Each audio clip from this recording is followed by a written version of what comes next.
Yeah, I mean, yeah, because Boros, he's over here telling how he's been going like galaxy to galaxy trying to find the strongest of them all. He's been training himself to be this ultimate life form and talking all about this. And then Saitama says, shut up, I don't care. And he's just like, I'm a hero for fun. And like, yeah, Boros is talking about all this stuff he went through to get this strong. And Saitama doesn't care. He's wanted to become strong originally, become a hero. And it's even amazing, too, though, the fact that he's the reason the Hero Association was even made because of what he did to save that kid with the balls chin. Oh yeah, no, you're right. That is actually no, you are correct. That is funny. And also the fight with Boros is where we get the classic like the meme of Saitama saying okay. Yeah. Meme face. Yeah. Okay. Yeah, I actually had forgotten about that, but I laughed so hard when I saw that. I'm like, that's where it comes from. Yeah, he doesn't care about anyone's background story. I mean, that always happens with these villains or, the heroes. They got told for some reason also have to tell you their background to the other person, and he doesn't care. It's like, okay, whatever. And Saitama, Exactly. He never has to tell his. The only time I guess he does is, when he's with Genos and telling the way he got to the point where he was, and, they're all calling BS on him. Right. So it's interesting because, what is One Punch Man trying to tell us? Well, in a sense, from a macro level, One Punch Man is one of those anime series that refuses to take itself seriously. Mm-hmm. And that makes it an instant favorite in my book. I love those kinds of series that are like parodies of other tropes in anime where it's like, it puts it all out on the table but refuses to take it seriously. Of course, because after you watch so many, then just to see this, like, oh, that's kind of refreshing. That's funny. Yeah, I could kind of relate this back to another anime. It's hysterical. Right. It's good to have that happen. But what I think so like on a macro level, like judging the series as a whole, okay, that's kind of what it is it refuses to take itself seriously. Although it does have its serious moments, which can also be refreshing, like this kind of back and forth of an absurd comedy, but also like a serious story, but then it ends absurdly and then picks up. It's alternating, and that's really fun. Kind of keeps the excitement alive. But insofar as Saitama is concerned, in comparison with all the other heroes and some of the villains, like we saw with Boros, it presents this strangely contradictory, maybe not contradictory, but seemingly contradictory, enigmatic picture where you think, by having limits in life, having a limit on your power, having a limit on your beliefs, it gives you direction and a sense of purpose, and it can give you satisfaction, which is the one thing Saitama doesn't have. On the other hand, Saitama is the one with the unlimited power, and while he lacks satisfaction, he puts down everyone who gets in his way. Usually the villains, anybody who dares take him on. Yeah, he spares a few. Yeah, he spares a few. And he, when he knows it's a hero who just got cocky or has a chip on his shoulder, he goes as light as he can on them too. I mean, he even went light on Speed of Sound Sonic. Yeah. Oh, yeah, barely touching, his lower area. Right, so, yeah, oh, that was hilarious. I was sure something much worse was going to happen to Speed of Sound Sonic after the fact. Yeah, he was never going to do the same. Spit it out for a second. Right, but the contradiction I see here, this sort of enigmatic picture, is that on the one hand, the people who have values and have a limit on their power are the ones who get a sense of satisfaction and purpose in life, whereas Saitama has unlimited power but does not have a sense of satisfaction or purpose in life, and yet ironically his unlimited power is what inspires other people to transform their values. Mm-hmm. So it's this weird, it's not quite a cycle, it's just like Saitama's lack of values but infinite amount of power still puts him on top, even in this sort of sense of like the hierarchy of justice and things. He truly seems to be beyond good and evil. And so I guess Saitama, his character, asks the question for us all: if you had the opportunity to have the power that takes you beyond the standards of good and evil, knowing that you would end up dissatisfied and bored with life for the rest of your life, would you truly do it? Interesting. Yeah, I mean, That brings up a lot, and I do like though that you're referring back to how it goes from, I guess, serious, funny, serious. I mean, with the Moomin Rider, for example, you see him come into the scene. He tries to protect everyone. He has all that, I guess, very emotional music to pick up. Everyone's cheering for him, and you think somehow he's gonna lock some secret power, and then he gets obliterated, and then Saitama comes. The joke happens, punches him in the head, calls him bald, and then one punches him. Right. Precisely. And it's so inspiring, the Moomin Rider.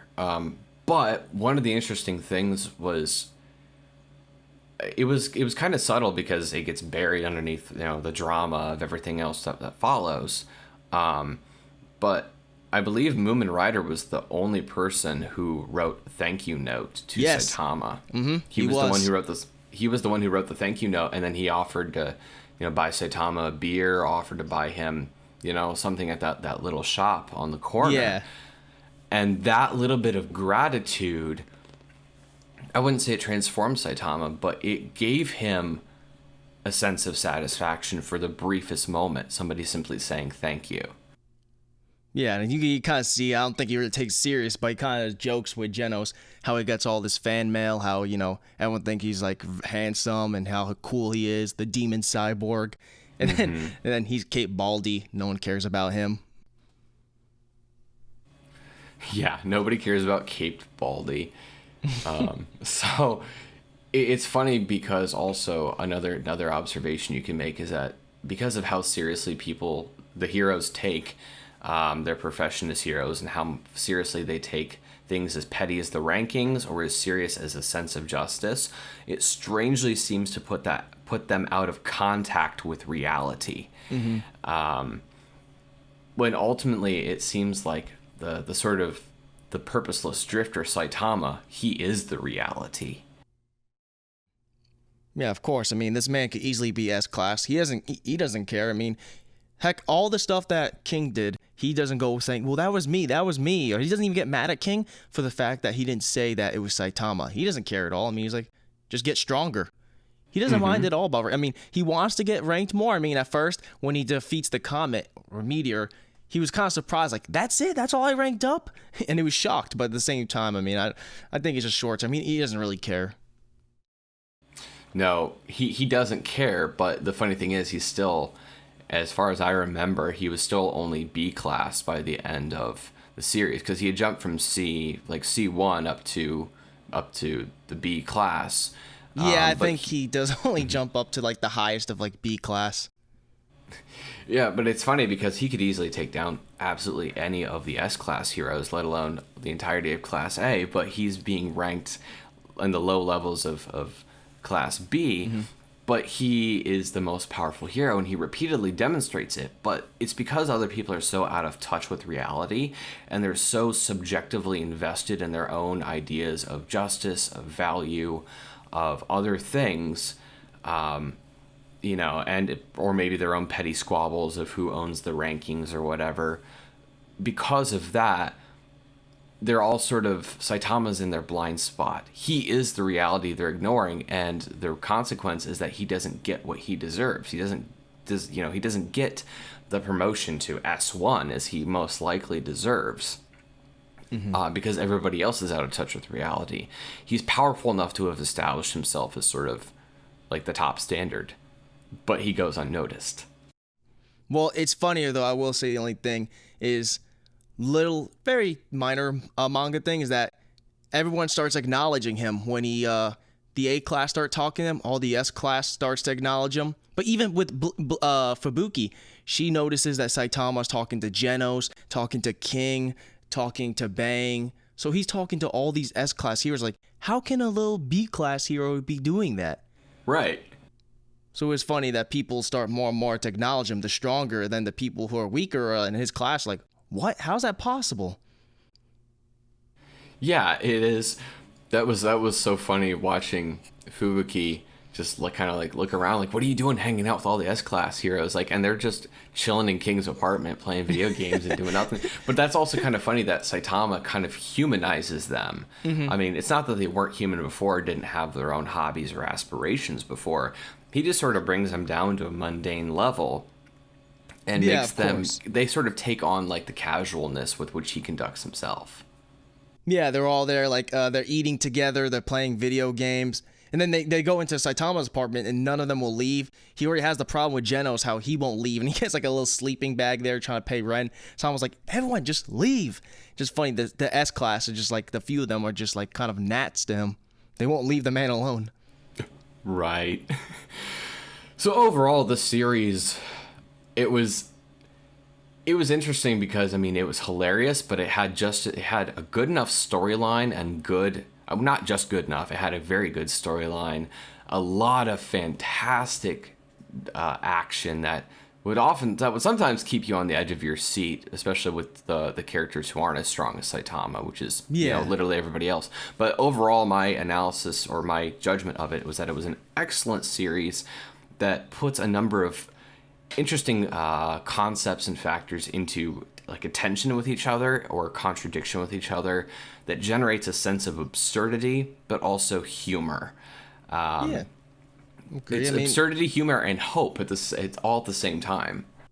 I know that most people watch it for surface level, just think Saitama's one big meme, which, yeah, I could see that, Oh, yeah. and that the whole thing's just a spoof, but I think there's more to it than just being like this huge parody spoof, and Saitama's just one big old meme with just really nice animated fights. I think there's more to it than just, surface level when you look at it.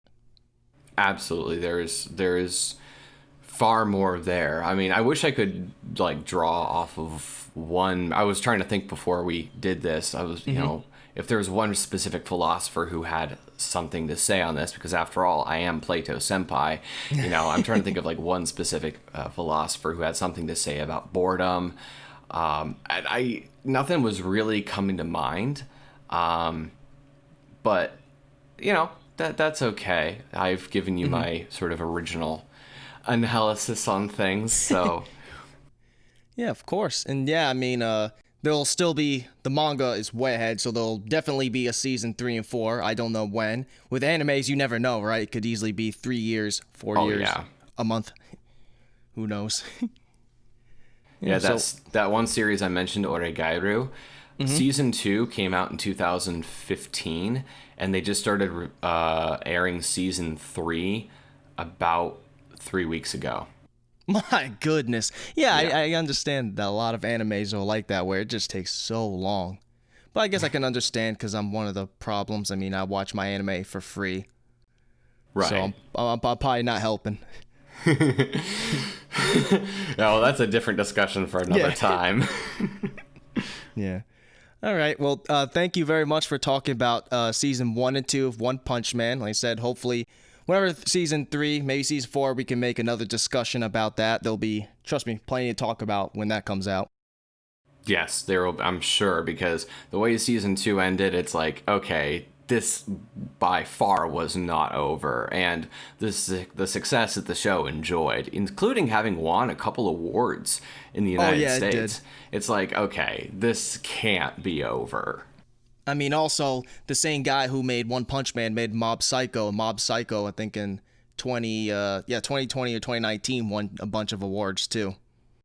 I always wondered, because Mob Psycho, just the animation style, like that one character, I was like, wait, was that Saitama when he was young? I couldn't tell. Yeah, they were kind of like, he kind of had the same character design as Saitama, except he had hair, and he was kind of supposed to be like Tatsumaki, the #1 Esper. Mm-hmm.